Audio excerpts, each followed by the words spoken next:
Hey, I'm Clay Fultz. I play football at Webb, and this is the No Playbook podcast. All right. Thanks so much for checking out the show. This is the podcast featuring the outstanding athletes, coaches, and experts, all from East Tennessee. Today, got a great football player, Clay Fultz from Webb. He's a kicker and being very highly recruited already. So he joins the show to just kind of talk about everything that goes through a kicker's head, everything from his recruiting experience to how does he handle those super stressful moments when he's coming up, he's got a very big kick, and you can't let that stress get to you. It's going to affect the way you perform. So great interview. Stick around for that. Want to let you know the show or this episode is sponsored by Stinnett Collision. So if you're in need of automotive repair, please reach out to him at Stinnett Collision. Clay Fultz coming up right after this. Sit tight. Hi, I'm Zach Stinnett, third-generation owner of Stinnett Collision. As a proud supporter of Tennessee athletics, we know that every game counts. When a collision puts you out of play, we're here to get you back in the game. Family-owned since 1965, Stinnett Collision now has locations in Maryville and Sevierville. With double the space and a team of certified technicians, we'll tackle your repairs and get you back on the road in no time. Don't let a collision sideline you. Visit Stinnett Collision today. Looks like you're quite the soccer guy from your room. Yes, sir. I've played soccer for the majority of my childhood, and it's been awesome. I love soccer. Come on more. What did you play club soccer in Knoxville? Yes, sir. I did. For who? FC Alliance. Okay, great. Who was your coach Yes, with sir. them? Man, I was with the '07 team, so the past 4 years we were playing, we had a different coach, even two coaches within one season. So we just kept rotating and never really had a lockdown coach. Yeah.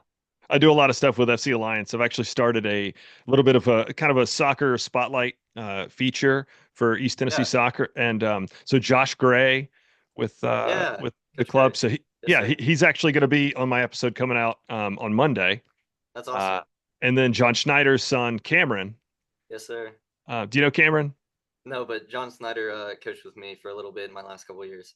Okay. So his son, Cameron, actually went abroad. He played pro soccer for many years, 6 different countries. So having him on the show and then a bunch of Tennessee Vols. Soccer was my sport growing up, so I love to talk about it. Oh, this is gonna be awesome. I love Yeah. soccer. So actually, one of the questions I had for you is how do you kind of transition from being a soccer player into a football kicker? Um, Man, it at first it felt supernatural. It felt just like it was almost the same sport in a sense, but after learning the technique and learning how precise it is between a soccer ball hit and contact with a football, it's honestly two different sports. And within the technique of kicking, it's a rabbit hole. I could talk about it forever. It's awesome, but um, yeah, originally the transition was smooth, but after learning the technique, even there was definitely bumps. Things changed and different things, like with my swing and my swing path, changed the ball flight for sure, and just kind of things I had to work through with technique wise for sure. When was like the first time you kicked a football? That would be eighth grade. It was actually after a soccer game. My middle school head coach was there. He was also my PE teacher, and he was looking for a kicker. And after that soccer game, we talked, and he eventually invited me to play on the team as their kicker in middle school. Excellent. And that experience had some bumps, but you enjoyed it, obviously. Yes, sir. Yes, sir. Well, that's great, man. So you've gotten some recruiting looks already, right? Yes, sir. I have. Talk about that whole experience, just what it's been like so far. Yeah, well, freshman year, had some looks from college coaches. No one too big. I was a freshman. But then I had this awful injury. I ruptured my groin, and playing through that injury freshman season, and then not properly healing into sophomore year. I played through sophomore year with that groin injury, and my stats kind of just tanked. So up until this December, when I earned my 4.5 star rating, that's when things have really started to escalate and take off. And I've just been giving it all to God, and I'm just so blessed, honestly. Things have really taken off. As you might have saw, TCU reached out with an invitation in Arkansas as well. I have some letters from Carson Newman and some other small schools that are inviting me to come kick for them this summer, and I couldn't be more excited. Well, now, what does that look like when they say they want you to come kick for them? Is it you're coming to a camp, a clinic, or is it specifically like a private workout? Yes, sir. It'll be a camp, so I'll be there competing against other kickers who want to go and perform in front of that team. So that competition has me shaking right now, man. I just couldn't be more excited. I just thrive off that competition. I think with those other kickers there, that'll even boost me up to where I could kick better than I would if it was a private session. Yeah, yeah. A lot of times you're probably, not really competing against another kicker, just you're competing against the voices in your head, I'd Yes, imagine. sir. Yes, How sir. do you handle that? Um, the biggest thing with the next ball mentality is you go out, you hit a bad ball, or you might not hit the ball you want it to. You just gotta focus on that next rep. You gotta leave that rep behind, especially if it's in a game. If it's a bad hit ball, or if it's on the snap, the hold, whatever it is, you literally just have to let it go. That short term mentality, the next rep, mentality, really. Yeah. Have you had some really big kicks that you've had to like while you're trotting out onto the field, you're like, all right, Clay, stay focused. One that comes to mind when you say that, it was a game against Grace. Super close game this past season. Um, it was a onside kick. We were going for an onside kick with about 5 to 7 minutes left in the fourth quarter, and I haven't practiced on onside kicks much. I really wasn't expecting it. It was our first onside kick in a game, and the biggest thing I said was, "It's you and me, God." And um, after my first kick, it bounced off and it was called back due to a penalty. And I just locked in my head. I just really focused and trusted what I know how to do. And we recovered the onside kick and unfortunately didn't score, but made quite an exciting game and made quite the drive and unfortunately lost. It's interesting that you say that because when I consider what a kicker is going to be stressed about, I think about like a 45-yard field goal to win the game or Yes, even sir. tie the game. I don't really consider, or I haven't yet, the stress that can go into an onside kick. Yes, sir. An onside kick is definitely less pressure, I would say, because the ball's teed up. You really don't have a lot of components and moving parts when compared to a field goal. And I haven't gotten that opportunity, unfortunately, to get that walk off that game winner. But this season, I'm super excited. I've really developed this past off season, and I'm honestly hoping for that opportunity where I can go out and win it for the team. Yeah. Now we talked a little about your recruiting so far. Is there a deciding factor that you are like anticipating, be it proximity to home or a major they offer, playtime, anything like that? Yes, sir. I'd love to play. That's definitely up there with my consideration. Um, but also just a really personal connection with the team and with the coach. When I think of like playing in college, man, just like I get fired up thinking about like that brotherhood and that camaraderie between me and my teammates going out there and just busting my butt for those guys out there. Because if it's say in Texas, it's gonna be hot. If it's closer south, it could be rainy, it could be cold. Um, but just going out there and working for my boys, I mean, that's just awesome. That's something I really would want to go play for. Now, when it comes to kicking, I'm interested in what makes somebody a standout kicker because so when I was in high school, we had two kickers on our team, Marble High School, and both of them kicked 56-yard field goals during the season. And Yes, sir. we had a lefty and a righty, and it depended on the hash who would go in. So they were fantastic. And the biggest offer either one of them got was Austin P. So Right. I'm very interested. And one of them, my good buddy, walked on to Tennessee and he never got playtime. And he was explaining to me because he got blocked all the time. So I think it's interesting that people might not realize they're like, well, how dead on are they? Are they going to make them? But also, how far away can they kick? But there's more to it when deciding who those fantastic 5-star kickers are. Yes, What are sir. some of those traits that are necessary? Consistency is probably by far what's going to make it. In a game situation, more often than not, you're not going to be 56 yards back. But there's obviously exceptions, right? But inside that 30-yard line, maybe even 35-yard line, locking in 9 out of 10, 10 out of 10 from hashes from never just straight down the middle, just uh wonky spots on the field when it's not ideal. Just that consistency component, trusting your technique, that's just a huge component to that 5 star that is what I'm going for this summer. Right now, I feel like a really big leg. I can make it from 57, but inside on those like in between the hash in the middle of the field, or maybe like right hash, I'm just not as consistent as I'd like to be, and um, that comes with repetition. That comes with tweaking my technique, tweaking my approach. A lot of things go into not straight down the middle of the field with angles, and um, it's really difficult but really fun. Is there a kicker that you like have ever idolized or thought like this guy is fantastic? Man, Saints kicker, Blake Groupie, his form is just like it's so fun to watch. He's not, crazy tall, he's not crazy big, but I mean, he leans away from the ball in a way that's really difficult to do, and his leg speed is just so fast. I mean, that leg is flying through the ball and really exploding, creating a great pop. This YouTuber Adam Botkin, he's working really hard to go pro right now. He's posting every day on YouTube, kicking, going to these NFL tryouts. So getting that insight to what the process is like as a free agent is also super interesting. Um, and then Jason Myers, he also has a super unique form. Nothing kind of what coaches teach. It's kind of difficult because he, instead of running, towards the ball or towards where you want to hit the ball, he runs straight to his plan at kind of like a unique angle that kind of only fits his build in a way. So that's also super interesting to watch. And man, those Blake Groupie and Jason Myers, those guys just absolutely crush the ball. It's Uh, amazing to watch.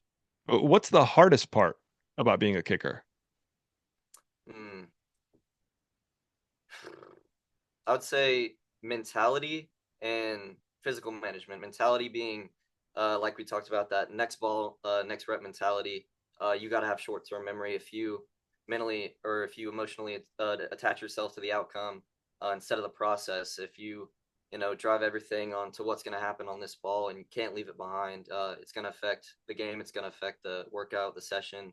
Um, it's just super important to have confidence in just be tough between the ears because it can be frustrating. I don't know if you ever played golf, but that's not a strong suit of mine. When I go out there and if I slice a ball with my driver, I mean, it gets in my head and I think about it like because I want to hit a good ball, I want to hit a straight ball. And then the physical management component is, like I said, freshman year, I was out there every day, 2 to 3 hours of kicking. And I learned very quickly that that is absolutely a no-no. You cannot overkick. You cannot overtrain because that set me back at least a year. But I learned from it, and without it, I wouldn't be able to talk about it and kind of stress the importance of not overtraining.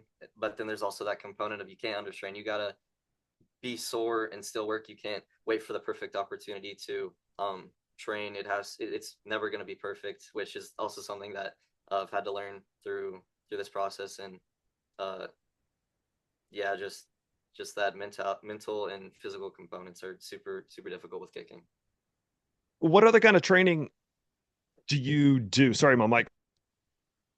Uh, like, is there a gym that you frequent? Oh yeah. So for my freshman and sophomore year, and even throughout middle school, when I first started getting introduced to football, I worked at Planet Fitness, just getting the basics and techniques down with my personal trainer, who has been with me throughout this whole process, and I couldn't be more blessed to have him. He's developed me so well, and um, in the weight room, he's just helped me make strides this off season. When it comes to kicking, I kick with former Tennessee kicker James Wilhoit. He's also just instrumental to this whole process of developing and this college recruiting like just experience. I've worked with him since my freshman year, even summer into freshman year, where it was my first year kicking out of 8th grade.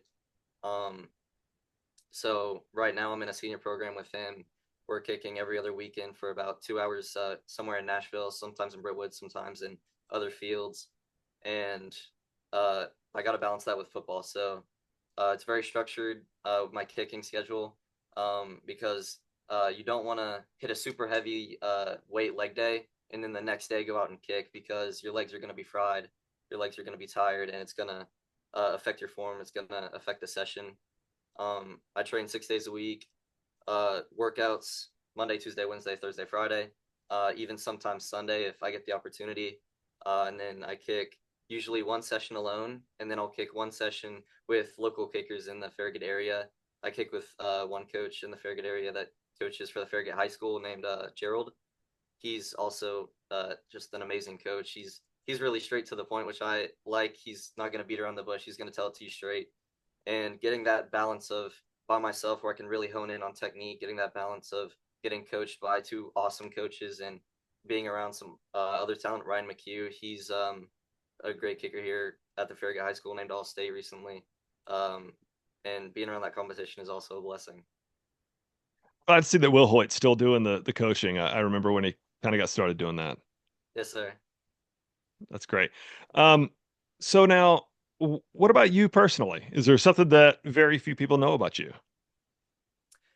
Yeah, so I battle epilepsy. I've had epilepsy for a couple years now and have definitely had my experience with it.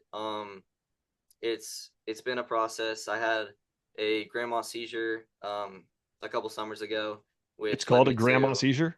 yes, sir, Oh wow. tonic-clonic grandma seizure. It led me to the hospital where they ran EEGs, they ran a whole bunch of tests, and basically spent a day and a half there trying to figure out why I was having these episodes, these seizures, and we figured out that I had epilepsy, and getting the medication right, getting the dosage right was a process in its own.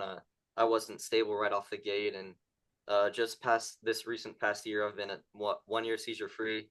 Um, and it's just been a journey. I'm on the max dose of meds, which have their own side effects, which I gotta deal with and I gotta manage along with, getting better and really working towards playing in college. And um, I really hoped that I really hope that if I can, make it to this next level, or if I can gain some sort of platform, then I can advocate for people that can't that deal with epilepsy. That's really important to me. I've been volunteering at the East Tennessee Epilepsy Foundation, and that's been super eye opening. I've met a bunch of people in their 20s, a bunch of people that are younger that deal with epilepsy, and a lot of them aren't as fortunate as me. A lot of them have very strict schedules. A lot of them don't have much freedom at all because of their condition and the severity of their epilepsy. And it's a lot more common. It's one in every 26 people have it, and it's definitely not talked about enough. And if I could be able to, you know, get people more aware of the condition and just support those who can, that would be awesome. Was there anything that was kind of discovered as far as trigger elements, or is it just strictly the medicine alone is what's helping you get a little better? Yeah, so the triggers, originally we thought it was photosensitivity, but so far I've been to some dances, I've been to uh, situations where the lights are flashing, and it doesn't seem to affect me as much as when, say, I'm taking a test at school, specifically like English, and I'm writing super quick, and I have only a certain amount of time to really put out good material, and I'm super focused. I'll have many seizures where I'll like kind of twitch, and it's like my brain short circuits in a way. That's kind of a way I can describe it. Um, but the medicine has helped that for the most part, and pacing myself through tests is very important. Making sure to take a step back and breathe, and tell myself that I'm all right. I can do this. Supporting myself that way. The epilepsy medication, since I'm on such a high dosage, um, it knocks me out. Like, um, waking up in the morning is really difficult because I'm so tired, and um, especially towards later in the day where the medicine's kind of at its peak, when I have to go train or when I have to go hit the weight room, and I just really want to go home and take a nap. It's super hard, but I feel like it's helped me mentally. It's helped me maintain a 4.0 GPA because um, I just have to get it done. It's helped me just really um, improve my mindset and improve my work. Love that you've got that focus already. Like once, you get that platform, you've already identified like this is what I'm gonna use it for. Yes, sir. Cool. When you go to like a movie or a ride or something and they have the signs that say If you have a history of epilepsy, then warning. When you see those, are you like, I'm out? Movies aren't as bad because for me personally, that photosensitivity isn't as severe. But if um you are on, super high doses of medication and you're not stable, some people I know are on like crazy amounts of pills, crazy amounts of like monthly, weekly IVs to try and get them stable, but they still have 10 to 12 seizures a week and they're still, not able to get the freedom that, I mean, they really want. For them, yeah, I mean, like, uh, it's definitely recommended. And I appreciate those signs every time I see them because it's kind of like, hey, we want you to be all right. It's not kind of just like you're in the moment and realize that you're in a you're in a spot that you don't want to be in and that could compromise you. Yeah, not to make this about me. Yeah. I'll get ocular migraines, Hmm. and that's the thing. Like I went to see the Super Mario Brothers movie with my kids, Right. and I almost like went blind during the movie just because it's exactly that thing. And Hmm. it's one of the factors I've been able to pick out that will do it. But it's one of those I appreciate seeing those. I'm not gonna have a seizure, but I'm like, I don't want this because kind of like you're Right. saying, the medicine I have to take, it's gonna knock me out, and I'll be Right. sluggish even tomorrow. Yeah. Absolutely. So, little pivot. Last question. Everybody gets it. Share with me one unforgettable sports memory for you. Something when you're 80 years old, you're going to be able to, you could close your eyes and picture it perfectly. Yeah. This past December, when I went to Cole's kicking, snapping, and punting, they had a winter Southern showcase where I got to compete against basically the entire South, East region, and even people from the mid US and like people from New York I saw there. We went there. Um, Me personally, I was coming off the season off that injury, and I didn't have much expectations. I was going in to perform my best, and the weather there was absolutely insane. It was 30 degrees. It was 6 hours of just pouring rain. The conditions were um, really just not ideal.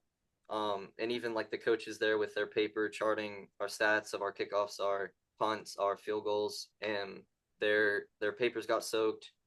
So just the camp was crazy. It was like I can vividly imagine me sitting there in the pouring rain. My feet are frozen, knowing that I have to go and perform some kickoffs. And thanks be to God that I performed and was blessed with the 4.5 star rating, which is absolutely insane.